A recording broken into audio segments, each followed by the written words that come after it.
This is the typical size of a kingbolete mushroom. So Olia Kutsuruba and her husband David Swab were shocked when they were mushroom picking in an alpine forest in BC and found this. Hey people, let's see what's behind.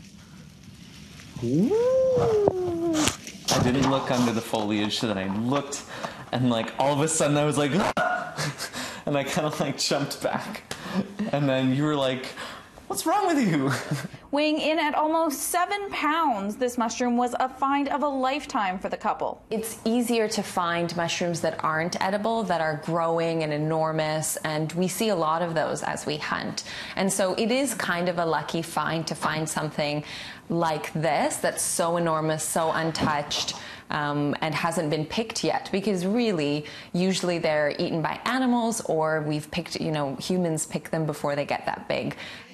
Yeah, so we've got some stock here. Found just a few days ago, the huge shroom has now been shrunken down and dehydrated to eat, and they've also made it into a broth. So it's very concentrated, really nice. You can slurp this like the best cup of broth you've ever had. Kutsuruba has been mushroom picking most of her life. Coming from Ukraine, it's been a big part of her family's history. And there's actually some risk involved if you don't know what you're doing. Yeah, the rule is, when we know some of our favorite mushrooms and we can identify them really well, but even when we are learning about a new species that we know is edible, we go right back down to the basics. We research using our books, we research using the internet, we do a spore print, and we try to identify the mushroom in as many ways, and even then, if we're tasting something for the first time, we have a very small amount and see how that sits with us. And as far as where they found the mammoth mushroom, their lips are sealed. Well, mushroom pickers are notoriously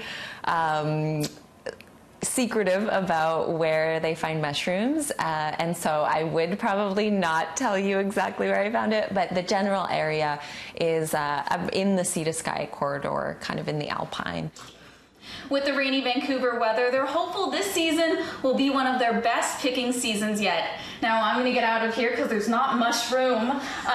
In Vancouver, Ashley Bird, City News.